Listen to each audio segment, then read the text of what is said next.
Welcome to another episode of Stories from the Age of Life. We once again have Dr. Nagesh Simha. Welcome back, sir. Thank you very much. Lovely to be back. Would you mind introducing yourself to our audience one more time? Yes, I'm Dr. Nagesh Simha, was a surgeon, but now I'm into palliative care. I was born and brought up in Mumbai. I did my entire education, including medical school, qualified as a surgeon. And somewhere along the line, I landed up with chronic kidney failure. And after having undergone multiple kidney transplants, lots of complications, hip replacement, my physicians felt it was not safe for me to continue my profession as a surgeon. So I retired, and now I'm part of a cancer hospice in Bengaluru called Karunashaya, where we look after advanced and terminal cancer patients. Uh, all the services in the hospice are absolutely free of cost, and I'm the medical director, but that's a purely honorary position. Uh, all of us who work for the trust work absolutely pro bono. So that's in brief about me. Thank you. And I'm Parag Bharadwaj. I'm a hospice and palliative medicine physician as well. So, Dr. Simha, last time we spoke about your professional journey. Now we're going to talk about your personal journey. You mentioned that you started your medical career as a surgeon, and you probably had a specific or particular perspective on life then. Um, and how did things potentially, anytime you have somebody who gets exposed to hospice and palliative care, there is a shift in the way they perceive Yes, themselves and the yes, world. So could you shed some light on that? sure. As I had mentioned to you in my earlier interview, that my getting into palliative care was serendipity. I was introduced to somebody who had established the local branch of the Cancer Society, and he was keen on setting up a hospice, a palliative care facility for cancer patients in Bangalore. Uh, and I kept meeting him and kept telling him it's a wonderful idea. Uh, and then the president of my Rotary Club in 1993 came up with this idea that he wanted our Rotary Club to do something big and permanent. And so, the two organizations got together and set up our palliative care center or Karunashaya. Uh, Once I sort of got involved in the setting up of the hospice, the two things happened.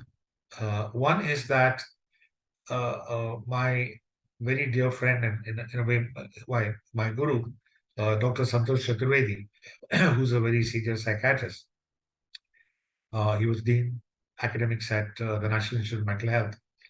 He called me up and said that in a way, teacher, Dr. Peter Maguire from Manchester, had come down and he was doing some workshops on breaking bad news and the rest of the stuff. So I attended, 4 one-day workshops. And by the time I attended the third, I was very clear that I needed to learn something more from him. So I went to Manchester with my colleague Gurmeet, who as president had suggested this project. And the very first half an hour of the the workshop, I realized that my approach or attitude towards patients was condescending, arrogant, and pompous. Not that I wanted to be, but that's the way it came out. That's the way we were trained.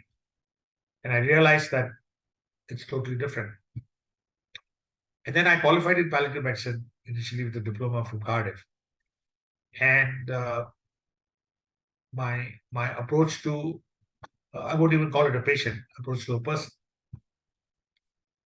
The language that I use, uh, always asking, is that all right? Do you think it's a good idea?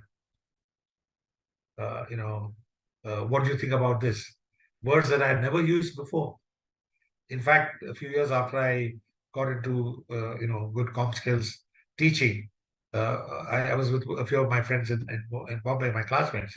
We were having a couple of drinks, and then suddenly one of the guys stopped and said, he asked me, "What's wrong with you?" I said, "We are sitting down here. What's wrong with me?" He said, "I've never ever heard you asking anybody, do you think it's a good idea?" So my approach to life, the language that I use, and I unlearned a lot of things that I had learned in medical school. And of course, as I mentioned to you, I went through a very bad time with kidney failure and all that stuff. So my zest for life is increased. Uh, there's nothing that I must have. It's not that I haven't, that I've given up on the good things of life. I've not become a monk or something of that sort. But if I have it, it's great. If I don't have it, it's fine. So I think I'm a totally different human being, totally different. And I can say with confidence that all those people who have been working with me, my colleagues at all levels, be it the people who take care of the cleanliness of the hospice, be it the drivers, be it the girl at the reception, be it the administration, be it the nurses, the doctors, okay, the counselors, every single one of them, has said that working in palliative care has been a life-changing experience. Is there a common theme that you pick up in terms of when they say working in palliative care has been a life-changing experience? Is there a common denominator? I would say that you start appreciating things in life better. You realize very quickly that things certainly could have been better, but they could have been worse. You start thanking God or universe or whatever it is for where you are. It you a lot of people whom you talk to as a counselor or a doctor share with you their most intimate secrets. So you feel very privileged. And there are times, not well, in some cases, maybe more often than they would like to, you feel frustrated that you're not able to do something more. And then you realize that there is a limit or inherent limitation. And I always tell people when I teach palliative care that if you do work in palliative care, you must understand and bear with a sense of hopelessness that may come across sometimes when you're looking after people. You will find that there's no justice. Why does this particular thing happen? Why is there suffering? You keep asking questions like that. And I think ultimately everybody matures spiritually in a very, very, very big way. Each one to himself. Spirituality is a special area of interest. That was the subject of my thesis for my master's in palliative medicine. So I think that's a common theme for everybody. Thank you. I don't mean to put you on the spot, but when I practice in the US and you're in India and I'm of Indian origin. So when uh, people, patients, family members, colleagues meet me, the general impression is that uh, in the eastern part of the world, people cope with death a lot better. They're more open, they're more accepting of it.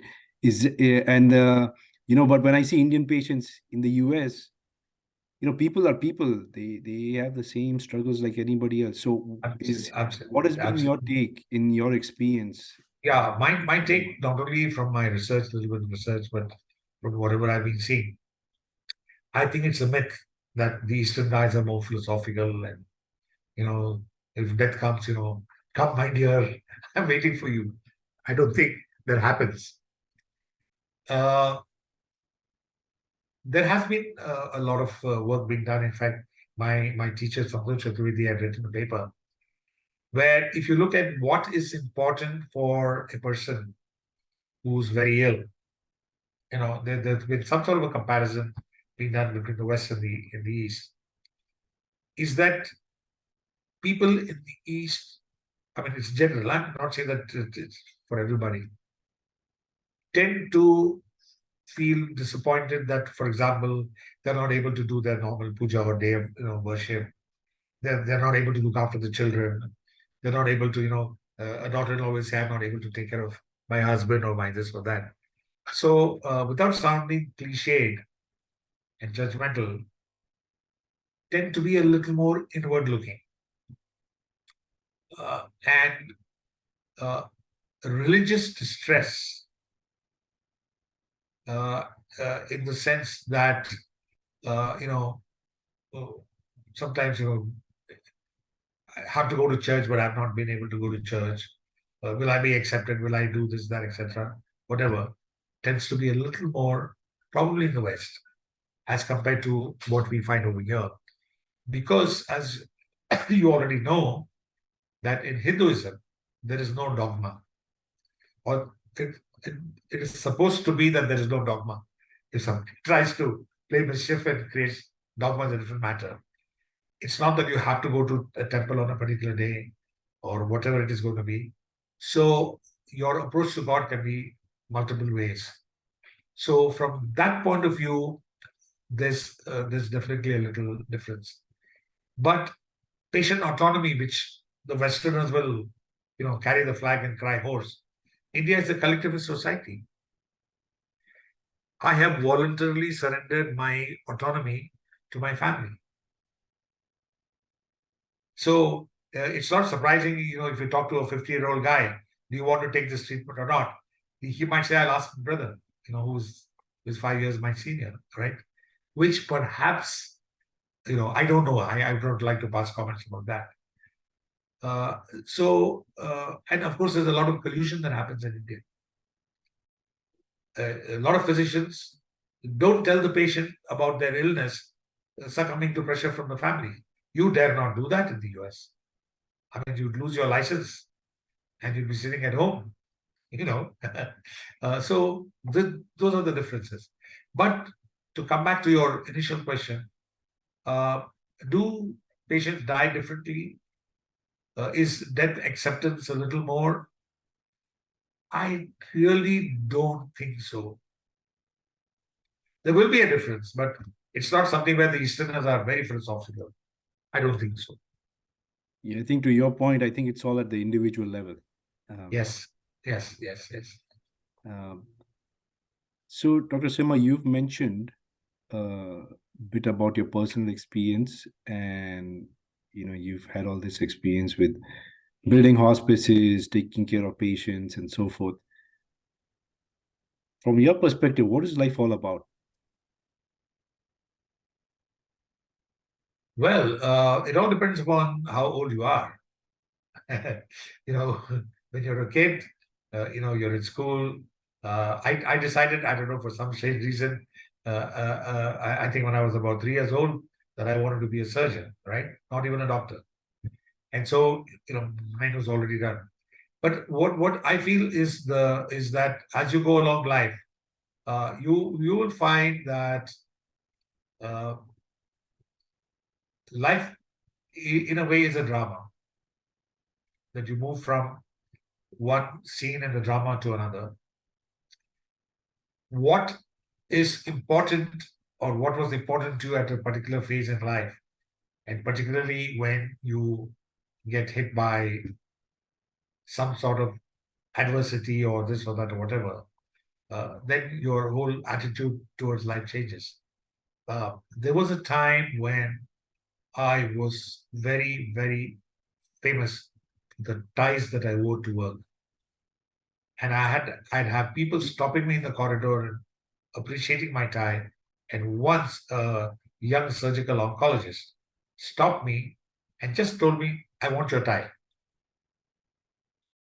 I said, I'll get it laundered and give it to you. He said, no, just remove it and give it to me. I handed it over to him. Okay, I love ties. I've stopped wearing them for many years now. So uh,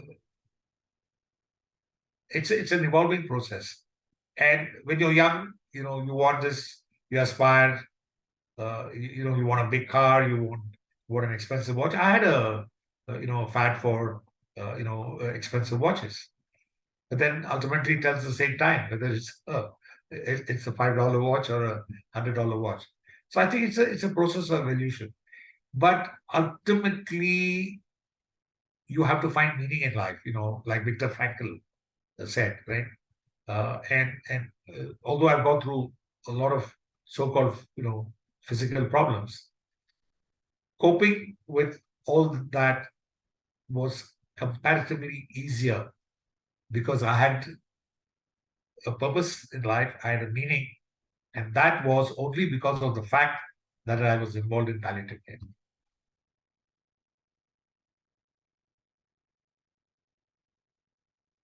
That is a great testimony for our field, actually, what you just said. Yes, you become a better human being, you become a better doctor. And it's not necessary that, I mean, the good thing that you learn in palliative care, if you practice it in cardiology, not only for patients who are dying in cardiology, even a person who comes and talks to you, how do you talk to him? Body language, looking at the person, not being distracted with your computer and saying, oh, yeah, whatever it is. I mean, I can go on and on for hours. You become a much better doctor when you are exposed. I advise all medical professionals, make good friends with a palliative care physician like you. Okay, you don't need to teach them any theory. Just the way you talk to your patients or you talk to others, if they're able to observe you, they learn a lot. That's what I feel. That's very kind of you. And so, No, it's a fact. I'm it's telling you, but yeah, I've seen that happening. I know I know what you're saying, and but it's been a great conversation, sir. It's very enlightening, and I, you know, with these kind of conversations, I always try to process the information that was shared, and I would request our audience to do the same. I mean, these are every a lot of things that you've shared is worth its weight in gold from my perspective. So, Thank uh, you very much. with that, we will end our discussion here, and I hope we'll have you back again. Uh, Perhaps you might want to just share some of the other many exciting experiences you've had around patient care and also your leadership. Sure, sure. Look forward to doing that, and I will, as I said, I will send you that book, and we'll keep in touch. Thank you very much.